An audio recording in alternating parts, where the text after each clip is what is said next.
우리 주님 안에서 건강하시기 바랍니다. 요즘 독감 때문에 굉장히 고생하시는 분들도 많은 것 같아요. 저도 한 10여일을 독감 걸려가지고 10일 동안 그렇게 아픈 적은 없었던 것 같은데 한 10여일을 그렇게 고생했는데 어떤 분들은 2주, 3주 계속 이렇게 해서 아프신 분들도 계시는 것 같아요. 지난주에 우리 전영자 권사님 또 전화 통화했는데 지금 한 3주 정도 못 나오시거든요. 3주 거의 이제 4주째 되어지는 것 같습니다. 근데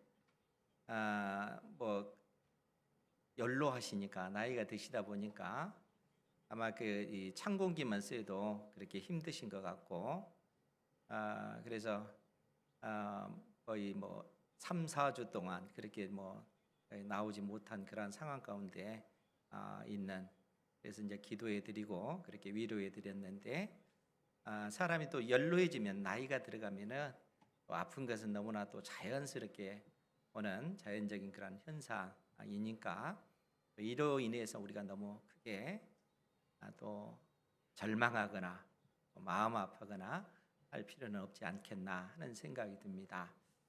어찌됐든 우리가 이 세상을 떠나더라도 그 즉시 우리 주님 품에 안기게 되고 영원하신 우리 아버지의 그 나라에 우리가 그 아버지 나라의 그 백성으로서 그렇게 살아가기 때문에 그렇습니다. 그런데 오늘 바울 사도는 특별히 오늘 본문을 통해서 하나님의 그 자녀들이 이 땅에 사는 날 동안 어떻게 살아야 되는가, 하나님께서는 우리를 이 세상 속에서 구별된 백성으로 부르셨습니다. 우리가 이 세상 속에서 살아가지만 세상 사람들과 같은 사고 방식, 세상 사람들과 같이 이 땅의 소망을 두는 그러한 삶이 아니라 예수 그리스도를 믿는 사람들은 이 세상 속에 있지만 이 세상 속에서 구별된 존재로 우리는 살아가야 된다 하는 것이죠.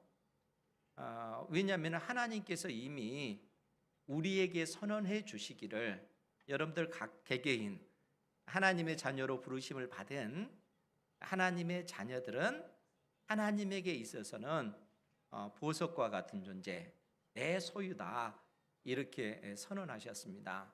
여기서 소유라고 하는 단어가 세굴라라고 하는 단어인데, 이것은 하나님의 품 안에서 가장 값비싼 것, 가장 귀중한 것, 그런 의미예요.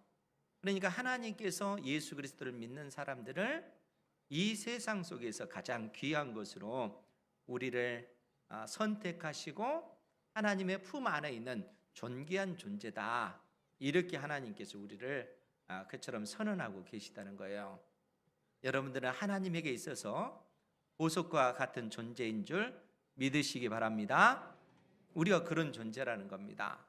그러면은 그러한 하나님의 사람으로서 어떻게 이 세상 속에서 구별된 존재, 적어도 하나님의 백성답게 품이 있는 그러한 존재로 살아갈 것인가? 바울 사도가 오늘 말씀을 통해서 어떻게 하나님의 자녀답게 품위를 유지하면서 살아갈 수 있는가, 그 말씀을 가르쳐주고 있다는 거예요. 사람들은 생각하기에 그래도 우리가 이 땅에 살아가려면은 나름대로 품위를 갖추려면은 돈도 많아야 되고 건강해야 되고 사람들이 보기에 부러워할 만한 그러한 직장이든 그러한 사업체도 경영하고 그러면 사람들이 품위 있는 것처럼 보여지잖아요. 그런데 성경이 이야기하는 그 품위는 그것이 우리를 품위 있게 만드는 것이 아니라는 거예요. 하나님의 자녀답게 품위 있는 그러한 모습을, 그래서 바울 사도는 오늘 본문을 통해서 그 세 가지로 이렇게 언급해서 우리에게 교훈을 주고 있습니다. 빌립보서 4장 4절 말씀에 보면 먼저 뭐라고 말씀하냐면은 주 안에서 항상 기뻐하라, 내가 다시 말하노니 기뻐하라. 지금 바울 사도는 하나님의 자녀가 자녀답게 이 세상 속에서 구별된 존재로 살아가기 위해서는 주 안에서 항상 기뻐하라, 이렇게 교훈하고 있습니다. 주님 안에서 항상 기뻐하라. 항상 변함없이 기뻐하라. 그 얘기죠. 그런데 여러분, 우리가 살다 보면 변함없이 기뻐할 수 없는 삶이 거의 태반이잖아요. 그렇지 않습니까?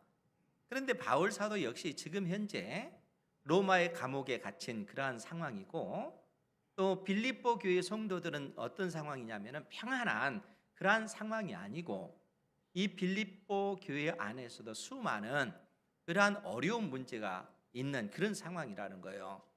거짓된 그러한 선생들이 와서 잘못된 그러한 복음을 가르칠 뿐만 아니라, 또 그 안에서, 그 교회 안에서 성도들 간에 서로 다툼과 분쟁의 그 문제가 있기 때문에, 이로 인해서 지금 빌립보 교회는 평안한 그런 상황이 아니라는 거예요. 그런데 이런 상황 속에서 주 안에서 항상 기뻐하라, 이렇게 말씀하고 있다는 거예요. 그러면 여러분, 왜 우리 주님께서 바울 사도를 통해서 우리에게 항상 기뻐하라 이렇게 말씀하셨을까요? 여러분, 기뻐하는 삶을 사시기 바랍니다. 서로 우리의 몸이 아프고 또 먹고 사는 문제에 있어서 당장 염려가 된다 할지라도 그 안에서 기뻐해라, 이렇게 말씀하고 계시다는 거예요. 그럼 왜 그럴까? 바울 사도가 주 안에서 항상 기뻐하라, 이렇게 말씀하고 계시다는 거예요. 그것도 주님 안에서. 주님 안에서, 이 말의 의미가 굉장한 말씀입니다. 왜냐하면 예수 그리스도가 우리의 주님이시기 때문에 그렇다는 거예요. 예수 그리스도가 우리의 주님이시다. 그러면 주님이시다라고 하는 그 말의 의미가 무엇일까? 이미 지난번에도 봤지만 빌립보서 2장 10절 11절 말씀에 바울 사도가 뭐라고 언급을 하냐면은, 하늘에 있는 자들과 땅에 있는 자들과 땅 아래 있는 자들로 모든 무릎을 예수의 이름에 꿇게 하시고 모든 입으로 예수 그리스도를 주라 시인하여 하나님 아버지께 영광을 돌리게 하셨느니라, 이렇게 언급하고 있다는 거예요. 예수 그리스도가 주님이시다, 이렇게 선언하셨다는 거예요. 하늘에 있는 자들과 땅에 있는 자들과 땅 아래 있는 자들로 모든 무릎을 꿇고, 모든 무릎을 예수 그리스도 앞에, 예수 그리스도의 이름 앞에 그 무릎을 꿇게 하시고, 예수 그리스도를 나의 주님이시라, 모든 입으로 예수님이 나의 주님이십니다, 이렇게 선언하게끔 하셨다는 거예요. 여러분, 그 말의 의미가 뭐겠어요? 예수님이 바로 주님이시다. 주님, 이 주라고 하는 단어가, 그래서 지난번에도 말씀을 드렸잖아요. 주인 주자, 임금 주자를 써서 그 의미를 살렸는데, 예수님이 바로 임금 왕이시다라는 얘기예요. 그것도 온 세상을 통치하시는 만왕의 왕이 우리 주님이시다라는 얘기입니다. 바울 사도가 왜 이런 언급을 합니까? 우리 주님께서 하나님의 택한 백성들, 우리를 구원하시기 위해서 이 땅에 우리와 똑같은 육체를 입고 오셨고, 하나님의 택한 자녀인 우리의 모든 죄를 예수님께서 대신 지시고 십자가에 못 박혀 죽으셨습니다. 내가 받아야 될 하나님의 진노의 그 심판을 예수님께서 대신 십자가에서 받으신 것이죠.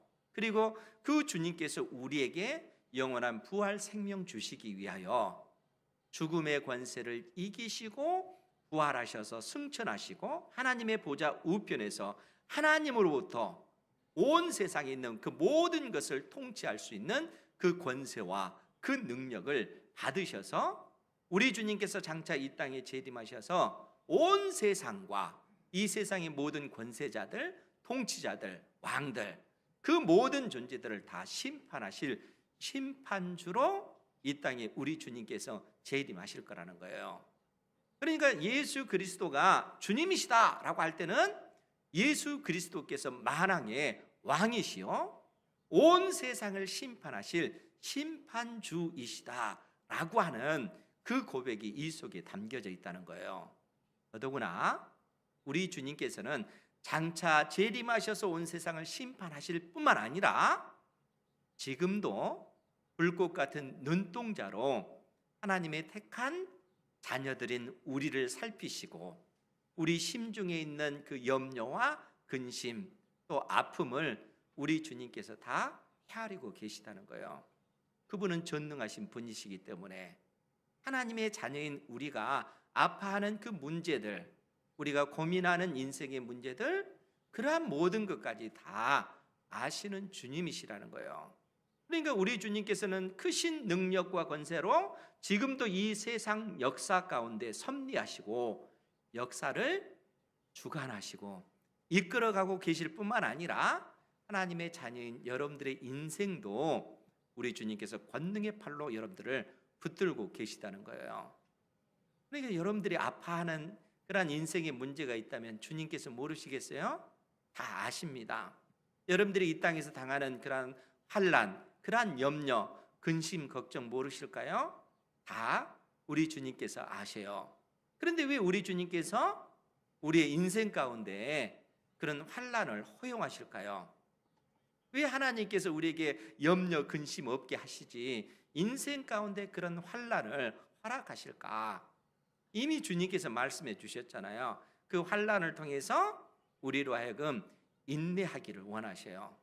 여러분들이 인내의 그 과정을 통해서 여러분들 속에 있는 불순물들, 불신앙들을 하나하나 뽑아내시는 거예요. 순전한 그러한 금과 같이, 순전한 은과 같이 여러분들을 정결하게 만들어 가시는 것입니다.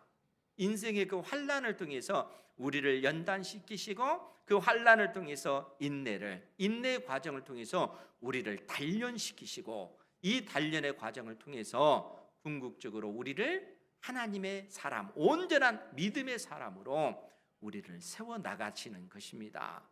그러니까 하나님의 어떤 그 섭리가, 하나님의 그 권능의 팔이 우리의 인생을 견고하게 붙들고 계시기 때문에 그러한 인생을 살아가는 우리에게 절망이라고 하는 것이 있을 수 있겠어요?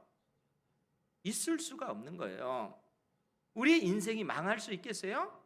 하나님의 택한 자녀는 결코 망하는 법이 없어요. 인생을 살다 보면 넘어질 수 있어요. 그러나 하나님께서 다시 우리를 일으켜 세워주시는 거예요. 그 과정을 통해서 우리를 단련시키셔서 궁극적으로 이 땅에 우리 주님께서 재림하실 때 우리에게 몸의 부활을 입게 하실 뿐만 아니라 영원한 하나님의 나라 천국을 주님께서 상속받게 해주시는 거예요. 그러니까 우리가 나아갈 그 길이 이처럼 선명하기 때문에 바울 사도가 우리에게 이 말씀을 주시는 거예요. 주 안에서 항상 기뻐하라. 기뻐할 수 없는 그 상황도 결국 하나님께서는 선하게 만드셔서 우리를 하나님의 사람으로 성장시켜 나가는 그러한 과정이기 때문에 하나님의 그 은혜의 그 손길이 우리를 붙잡고 있기 때문에 우리는 낙심할 수가 없다는 거예요. 그러니까 믿음의 눈으로 장차 하나님께서 내 인생을 이처럼 만들어 가고 계시구나. 지금 현재 당하는 이러한 환난이 영원한 것이 아니라 잠시 잠깐이요. 이 이후에 하나님께서 약속하신 것은 그야말로 거룩하고 고귀하고 놀라운 그러한 것들이라는 거예요. 그러한 것들이 약속되어져 있기 때문에 현재 당하는 그 환난이 우리를 무너뜨릴 수 없다는 거예요. 그래서 바울 사도가 로마 감옥에 갇혀 있는 그러한 상황 속에서 또 빌립보 교회 성도들은 인생의 여러 가지 문제들로 인해서 힘든 상황 가운데 있음에도 불구하고 주 안에서 항상 기뻐하라. 다시 말하노니 기뻐하라. 이렇게 권면하고 있다는 거예요. 주님 안에서 항상 기뻐하시기 바랍니다. 왜냐하면 주님께서 주님 안에서 주님의 그 권능 있는 그런 손길이 우리를 붙잡고 있기 때문에 그렇다는 거예요. 그래서 하나님의 자녀들이 이 땅에서 품위 있게 살아가는 그 삶의 모습, 환난 속에서도 낙심하지 아니하고 오히려 그 속에서 하나님을 찬양하고 높이고 나의 인생을 궁극적으로 높이실 하나님을 찬양하고 하나님의 그 은혜에 감사하며 기뻐하는 그런 삶을 산다는 거예요. 그래서 예수 그리스도를 믿는 사람들은 항상 주님 안에서 기뻐해야 하는 것입니다.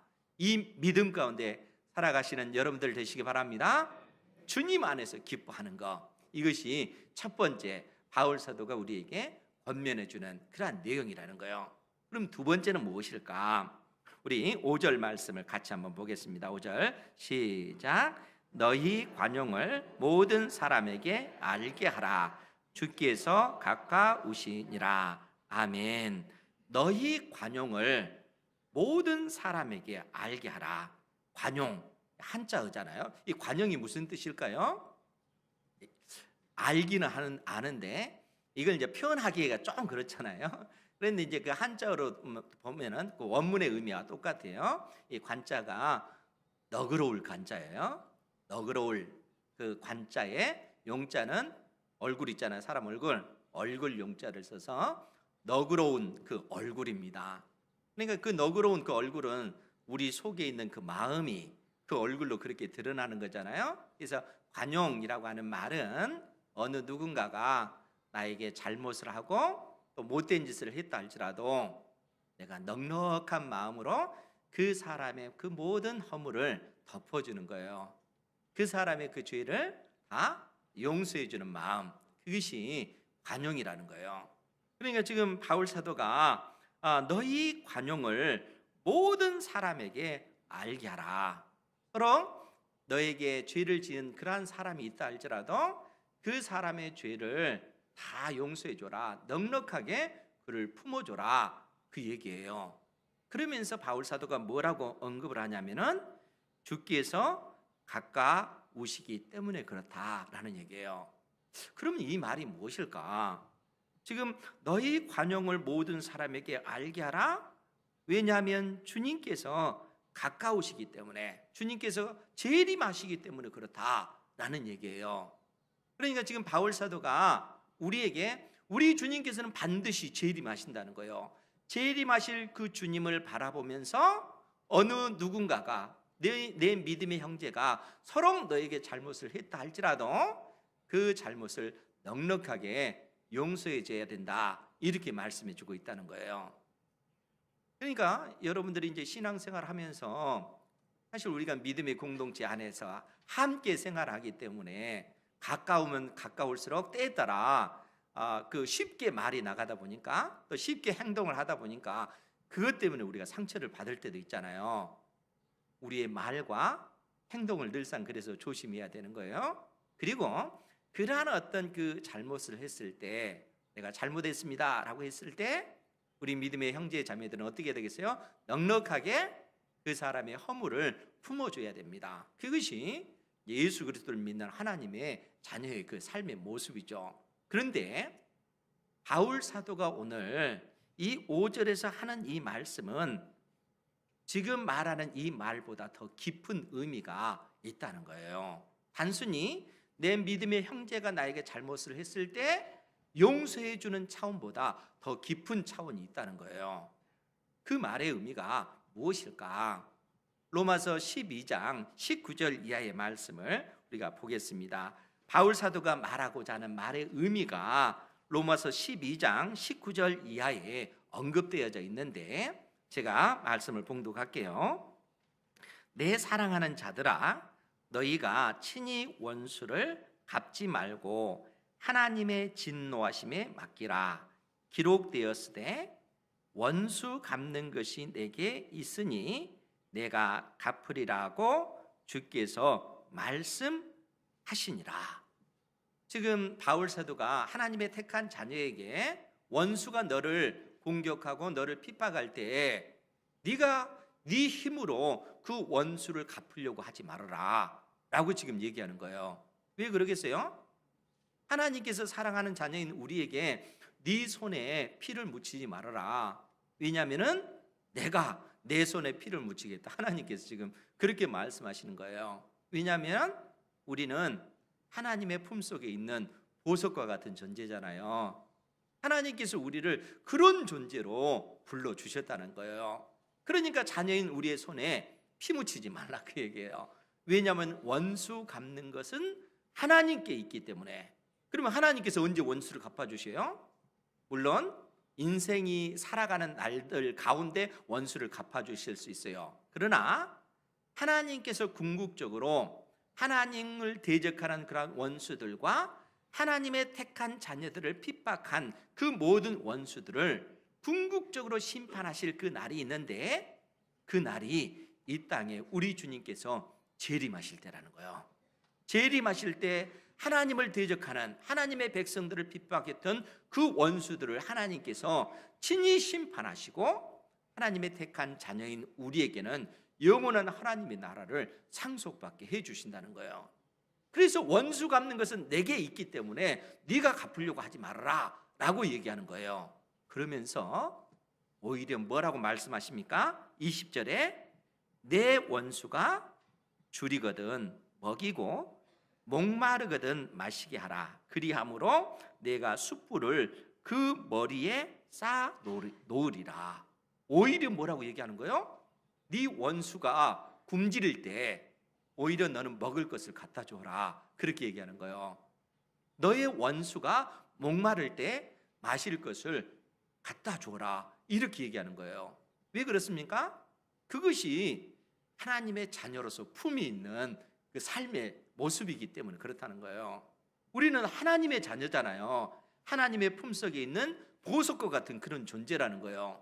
그런 존재이기 때문에 우리의 인생을 그야말로 품위 있게 살아가야 되는데, 그 삶의 방식이 뭔가라고 하면은 나를 핍박했던 그 원수를 나 역시 악으로 갚는 것이 아니라, 나에게 악하게 했던 그 원수를 악으로 갚는 것이 아니라 오히려 선으로 그에게 갚는 거예요. 굶주리면 먹을 것을 갖다 주고 목마르면 마실 물을 갖다 주는 것입니다. 그러면서 바울 사도가 뭐라고 얘기를 하냐면은 악에게 지지 말고 선으로 악을 이기라. 이렇게 말씀해 주는 거예요. 악에게 지지 말라는 거예요. 악에게 지는 방법이 뭡니까? 나도 똑같이 악으로 갚아주는 것이, 그게 악에게 지는 것이라는 거예요. 그 악에게 이기는 방법은 뭡니까? 선으로 악을 이기는 거예요.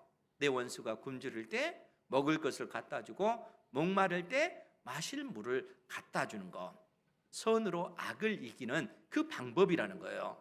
왜 이렇게 해야 되는가요? 하나님께서 궁극적으로 내 원수들을 심판하시기 때문에 그렇다는 거예요. 그래서 바울 사도가 오늘 5절 말씀으로 다시 돌아가서 보면 너희 관용을 모든 사람에게 알게 하라. 왜냐하면 주님께서 곧 재림하시기 때문에 그렇다는 거예요.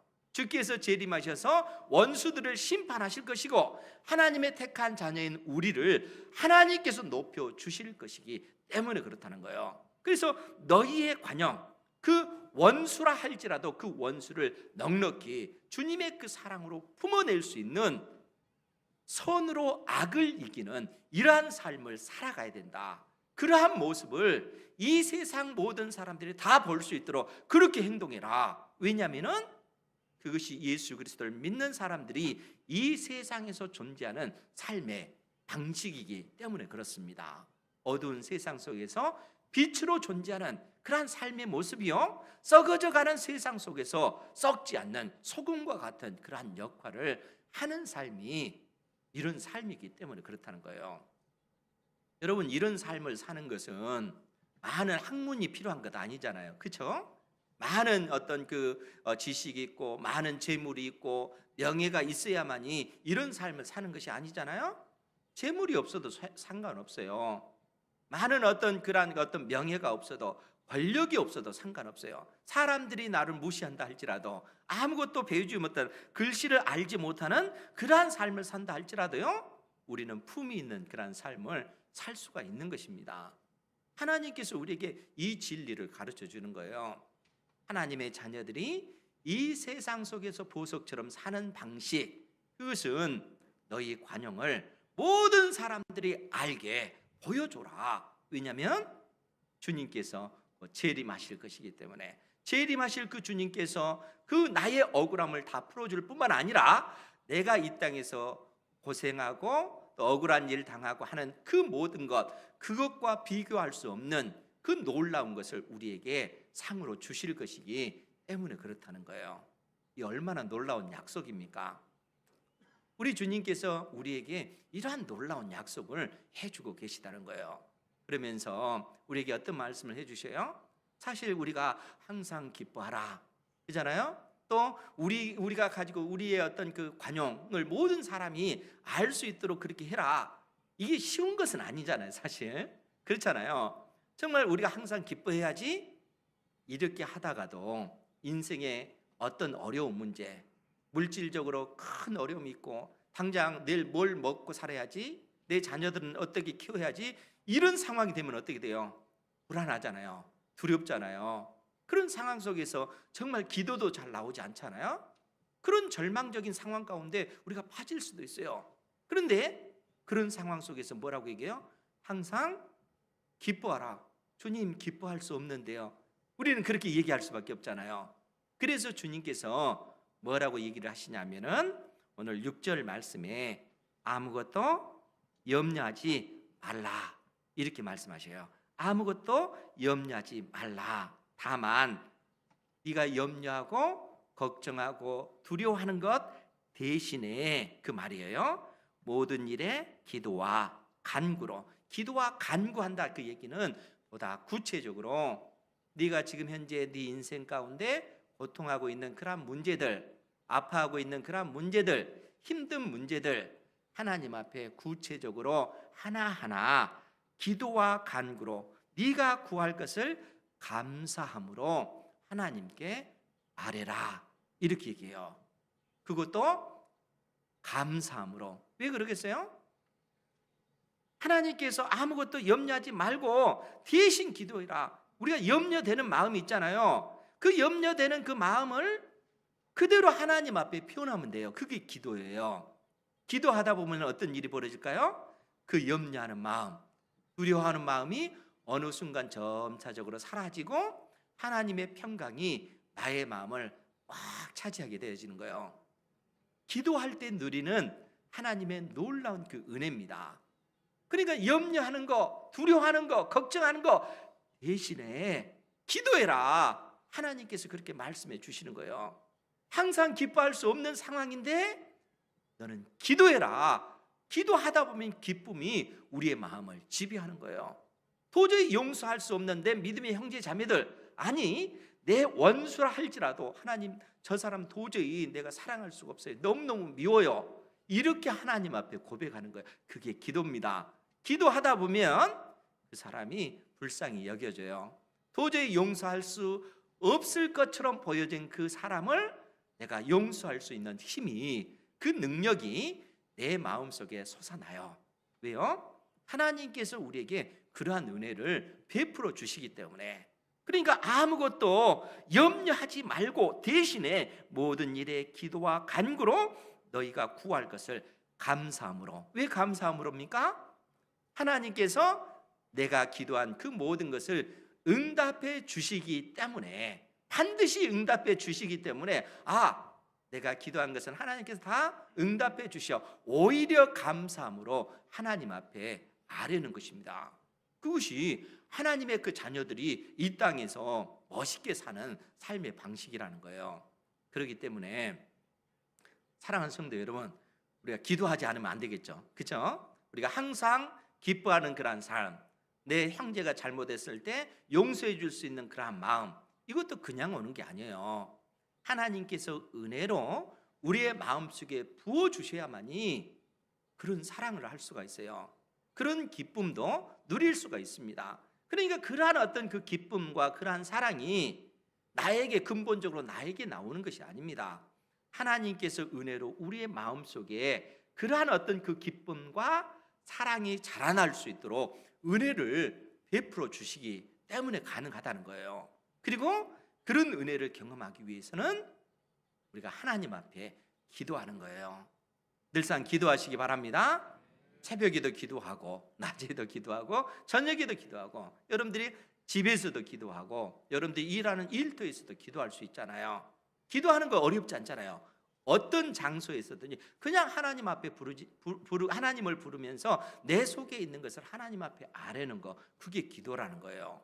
그리고 시간이 되면은 시간을 정해서 또 어떤 장소에 나와서 뜻을 정하고 하나님 앞에 기도할 때 하나님께서 우리에게 놀라운 은혜를 주시는 거예요. 그러면서 그 은혜가 어떻게 임하는지 우리 7절에서 뭐라고 얘기를 하냐면은, 그리하면 모든 지각에 뛰어난 하나님의 평강이 그리스도 예수 안에서 너희 마음과 생각을 지키시리라.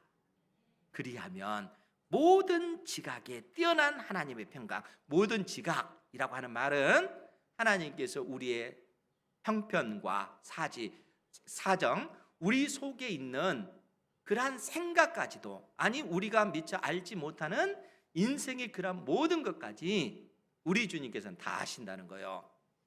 나에 대해서 모든 것을 다 아시는 그 하나님께서 하나님의 그 평강을 우리의 마음속에 불어넣어 주시고, 염려하고 근심하고 두려워하는 그 마음이 다 떠나고 우리 마음속에 평안이 임하는 거예요. 그 마음과 그 생각을 하나님께서 지켜주시는 거예요. 놀랍지 않습니까? 그러니까 기도하는 사람만이 결국 우리가 이 땅에서 하나님의 그 자녀로서 그 품위를 유지하면서 그렇게 살아갈 수가 있는 거예요. 서로 원수라 할지라도, 원수가 나를 핍박한다 할지라도 넉넉하게 껄껄껄 웃으면서 그들을 품어줄 수 있어요. 왜 그렇습니까? 하나님께서 궁극적으로 나의 억울한 그 모든 것을 다 갚아주시고, 내가 당하는 그러한 억울함과 비교할 수 없는 놀라운 그 은혜를 하나님께서 예비해 놓고 계시기 때문에 그렇다는 거예요. 그러니까 이런 믿음이 있다면은 우리가 우리의 인생에 대해서 두려워할 수 있겠어요? 두렵지가 않잖아요. 그렇잖아요? 걱정할 게 없어요. 왜냐하면 진짜로 하나님께서는 주님이시기 때문에, 만왕의 왕이시기 때문에 이 세상을 창조하시고 지금도 크신 권세와 능력으로 섭리하고 계시고 역사를 주관해 가고 계시고, 하나님의 택한 자녀인 우리를 죄의 그 권세에서 구원해 내시고 하나님의 그 은혜를 입게 해 주셨잖아요. 그리고 하나님께서 말씀하시잖아요. 너는 나에게서는 보석과 같은 존재야. 하나님께서 우리에게 그렇게 얘기하시잖아요. 그 사랑이 우리에게 있기 때문에 그래서 우리는 두려워할 수 없는 거예요. 염려할 수가 없는 것입니다. 기도하면 우리의 마음과 생각까지 크신 권세와 능력으로 지켜주시는 아버지 하나님 되신다는 거예요. 그 아버지 하나님을 더더욱 의지하셔서 믿음의 삶을 살아가시고, 여러분들의 그 인생 자체가 정말 품이 있는 그러한 인생이 다 되기를 주님의 이름으로 축원드립니다. 기도하겠습니다. 거룩하신 아버지 하나님, 연약한 우리 인생을 이처럼 사랑해 주시고 하나님의 자녀의 삶을 살아갈 수 있도록 은혜 주셔서 감사합니다. 하나님의 말씀이 끊임없이 우리의 영혼 가운데 임함으로 우리의 상심한 마음이 치료함 받고 고침 받고 또 위로를 얻고 평강을 얻을 수 있도록 은혜 내려 주옵소서. 예수님의 이름으로 기도하옵나이다. 아멘. 찬송가 401장을 찬양하시겠습니다. 찬송가 401장입니다.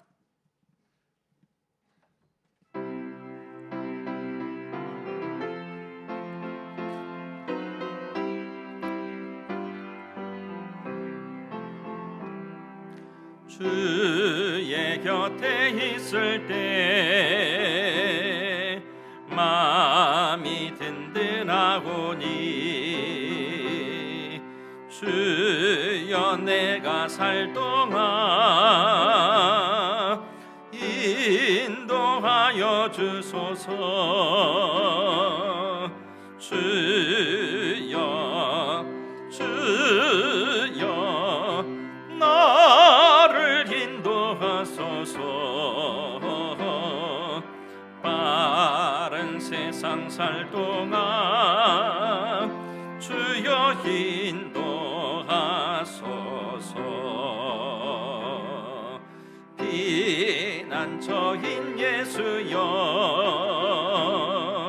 세상 물결 험할 때 크신 은혜 베푸사 나를 숨겨주소서. 주여 주여 나를 인도하소서. 빠른 세상 살 동안 주여 인도하소서. 세상 풍 빠진 하늘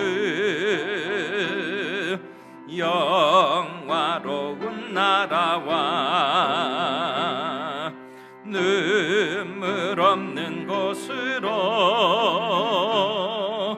들어가게 하소서.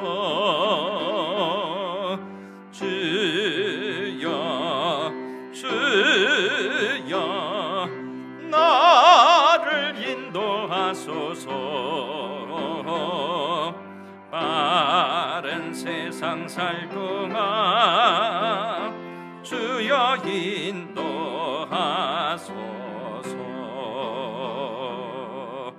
아멘.